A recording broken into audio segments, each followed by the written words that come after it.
नमस्ते once again. तो आज इस सीरीज़ को जो कि चल रही हैं, जिसकी नज़रें सब हिंदुस्तानियों की, इनफैक्ट विश्व की पड़ी हुई हैं, ये जो हादसा हुआ है, क्योंकि ये हादसा कहीं ना कहीं नारी, कहीं ना कहीं एक वुमन की स्ट्रगल का हादसा है। इसमें कोलकाता का कुछ नहीं है, इसमें डॉक्टर का कुछ नहीं है। ये सारी जो विमेन जेंडर है, ये सारा जो औरतों का मसला है। इसलिए पूरी दुनिया का, पूरी विश्व का जो निगाहें हैं इस केस पे लगी हुई हैं। जस्टिस चाहिए, क्योंकि भय है ना जो ये क्राइम कर रहा है। जिन लोगों में, अगर उनमें भय ही नहीं है तो क्या रोकता है उन्हें करने में वापस। पर सारी चीजें भय से नहीं कंट्रोल करनी है, हमें कुछ अपने मन में बदलाव लाना है कि ताकि ये मानसिकता, भय जो है ना, इसको पैदा करने की हम इसके ऊपर कंट्रोल करें, इसके ऊपर हम काम करें, ताकि ऐसी चीजें हमें सुनने को, देखने को मिले ना। होता यह है कि शुरुआत से ठीक से बैठो, ऐसे बैठो, वैसे ना करो, ऐसे ना करो, ऐसी मानसिकता से एक लड़की वो बचपन में सुनती है, जो कि उसके अंदर बैठ जाती हैं। फिर वो लड़की ने, लड़की तो रहना ही नहीं है ना, बड़ा तो होना है। तो इसी मानसिकता से वो बड़ी होती है। तो जब वो कहीं जा रही है बाहर, या कहीं स्कूल, कहीं भी जा रही हो वो, तो कोई कुछ तुच्छ शब्द बोल देगा जिससे उसकी शान में गुस्ताखी होगी, हाँ उसकी बेइज्जती होगी। उसे नजरअंदाज करना शुरू करती है, क्योंकि ऐसा नहीं, वैसा नहीं, वैसा नहीं, ऐसा नहीं। बहुत बुरा लगता है उसको, स्पेशली जब कोई पहली बार ऐसी चीजों के साथ झेल रहा हो ना, तो बहुत बुरा लगता है मन में।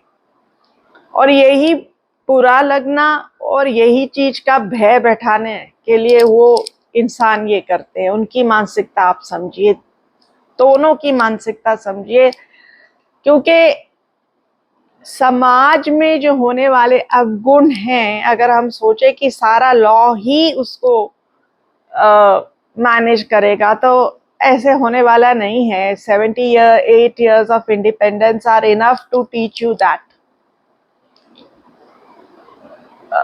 फिर वो जाती है, फिर आते वापस समय देखती है वही लड़के खड़े हुए हैं, उसके मन में भय होता है, बेचैनी सी होती है, अच्छा नहीं लगता वहां से जाने को। पर क्या करे, मजबूरी है।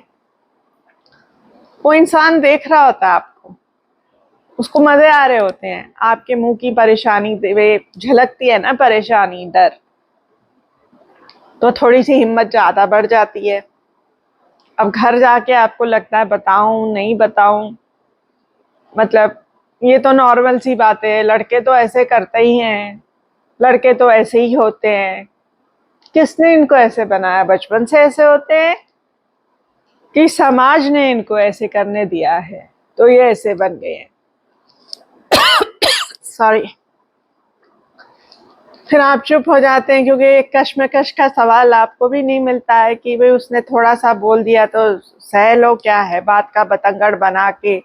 हाँ, तुम्हारी दो चार बात होगी कि भाई इसी की कोई इसी को कहा है, किसी को तो कहा नहीं, किसी की कुछ गलती होगी। ये समाज की भी कुछ गलतियां हैं। जो बोल रही उसे बोलने तो दो। फिर अगले दिन जो मेन लीडर होता है, उसके जो होते हैं चमचे, उसके साथ खड़े हुए सिर्फ हंसने के लिए, उसको प्रोत्साहित करने के लिए, उनकी हिम्मत भी बढ़ जाती है, वो भी दो तीन चीजें बोल देते हैं, आपको और बुरा लगता है। तो ये सिलसिला चलता रहता है, कभी गाने, कभी सीटियां, कभी वाहियात शब्द। और बस में बैठना तो मुझे लगता है कि कोई भी औरत जो बस से कभी उसने सफर किया हो, मतलब ये मतलब एक चीज है जो हम कभी नहीं भूल सकते, क्योंकि किसका आदमी का किसका हाथ कहाँ से आ रहा है वो तो आपको पता चलेगा नहीं। इतनी भीड़ खचाखच, एक लिमिट होती है और चीज है ये बस को भी भरने की कि भी इसके बाद नहीं भरेगी वो। पर फिर आबादी, फिर नहीं रोका तो पत्थरबाजी। अगर स्ट्रिक्ट रूल्स हों, उतनी बसेस हों, जितने सीट है तो ये ना हो, पर है नहीं। फिर जब डिसेबल्ड पीपल की लेडीज सीट कोई भी बैठ जाता है, जरा कोई कुछ बोल के तो दिखाए, कंडक्टर ही बोल के दिखा दे तो उसके जो हाथ पैर की हालत होगी, कोई नहीं बोलता।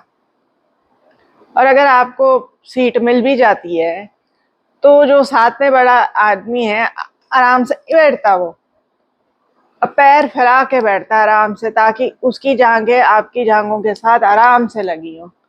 और वो ऐसा बिहेव करता है कि वो तो कुछ कर ही नहीं रहा है ना। तो आप उसको क्या बोलो, आप कुछ बोल ही नहीं सकते, क्योंकि वो तो ऐसे बिहेव कर ही नहीं रहा है कि भी वो कुछ गलत कर रहा हो। तो पूरा सफर आपका तनाव में जाता है। और अगर भूले ना भटके आपका वही रास्ता है, वो इंसान आपको मिल जाता है तो गलती से उसका हाथ आपके हाथ जांघों पे आने लग जाता है, फिर वो हाथ, आपको पता है मैं क्या कहना चाहती हूँ। और जब तक आप शोर नहीं मचाओगे ये सिलसिला चलता रहेगा। तो जिस दिन शोर मचाया, सीट कौन बदलता है?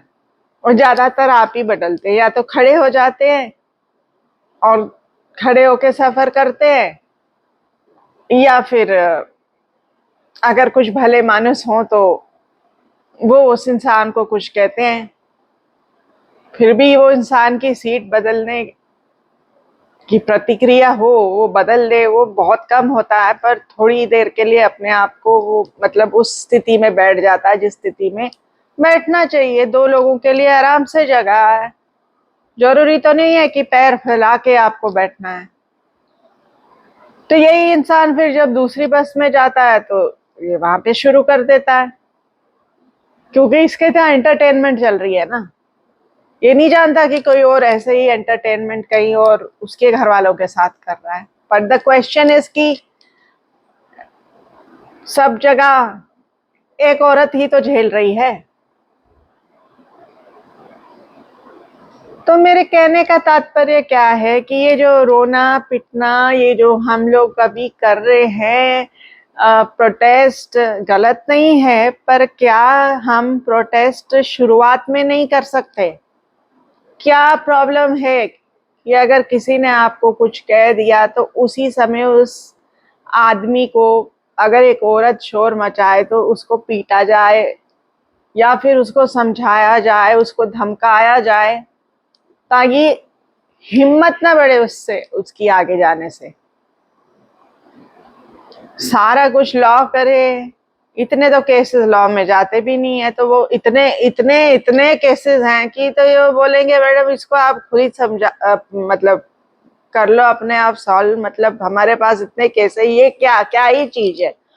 वो ये लंबे समय का कोई सोचता नहीं है ना कि ये क्या ही चीज है। ये लंबे समय में जब आपके पास दूसरे रूप में आएगी तब आपको समझ आएगा कि ये क्या ही चीज है। मतलब एक स्टोरी मुझे याद है, किसी पिक्चर की है, मुझे ना नाम याद है ना कुछ, पर उसका जो मेरे ऊपर असर हुआ था कि वो एक भाई भाग रहा है एक जगह से दूसरे कि भी मेरी बहन का रेप हो रहा है, आप प्लीज एफआईआर लिखवा दो। तो ऐसे भी लोग बैठे हैं जो कहते हैं हो रहा है ना, जब हो जाएगा तब आके लिखवा देना, फिर लिखवाने की क्या फायदा है। पूरा सिस्टम एक ऑर्गेनाइज्ड वे में हमको चलाना है, हर चीज एक चीज से लिंक होनी है। कई चीजों में तो आप फास्ट ट्रैक लगा दोगे, बाकी सालों साल तारीख पे तारीख पे तारीख। क्या सिर्फ जिनके साथ रेप होता है सिर्फ उन्हीं को न्याय जल्दी मिलना चाहिए, कि हर एक इंसान को न्याय जल्दी मिलना चाहिए? कितने केसेस पेंडिंग हैं? कभी हम सबसे लोएस्ट कोर्ट पे सालों अटके रहते हैं, कभी सुप्रीम कोर्ट डायरेक्टली केस ले लेता है। मतलब कोई टाइम लिमिट, कुछ तो ही have to change, bring a change in the system. और ये सब सोसाइटी के हाथ में है, आपके और मेरे हाथ में। अगर हम प्रोटेस्ट करें, हर चीज पे प्रोटेस्ट करें, तो सुनना पड़ेगा। तो एक छोटा सा नारा सोच लो, शोर मचाओ, लोग भीड़ बढ़ाओ, शोर इतना मचाओ कि भीड़ अपने आप आ जाए, और जो इंसान जो हैवानियत पे उठा हुआ है उसके ऊपर काफी प्रेशर पड़े कि जो भय वो आप में डालना चाहता था वो भय खुद महसूस करे। उस दिन तक ना वेट करें जब तक सब कुछ गंवाने के बाद आप शोर मचाएं। फांसी भी मिल गई तो क्या जस्टिस हुई? और क्या हम बार बार यही जस्टिस चाहते हैं? या हम चाहते हैं कि एज अ वुमेन हम सेफ हों, बाहर निकल पाए विदाउट एनी फियर, और अपनी पूरी काबिलियत के साथ अपनी इच्छाएं पूरी करें? ये सवाल मैं आपसे पूछती हूँ, क्या चाहते हैं आप? जो आप चाहेंगे आपको वो मिल जाएगा। एट दिस स्टेज आप देख रहे हैं कि प्रोटेस्ट की स्टेज में जो डिमांड्स हो रही हैं, कहीं ना कहीं कि कुछ लेवल तक तो पूरी हो रही हैं। तो अगर हम पहले से ही पहले हादसे को, पहले स्टेप को ही ब्लॉक कर दें, तो इतनी दूर तक जाने की शायद हमें जरूरत ना हो। ये मानसिकता अगर हम अंदर डाल लें, और वी सपोर्ट अ वुमेन जो ऑब्जेक्ट करती है स्मॉलेस्ट सेक्सुअल असॉल्ट को, स्मॉलेस्ट वायलेंस को, उस वायलेंस को हम उसे ये ना बताएं कि ये स्मॉल है, उसको ये देखें कि उसका प्रोटेस्ट एक बिग वायलेंस को स्टॉप करने के लिए है, and we give her a full support, that will be the beginning of a new era for womanhood. Thank you.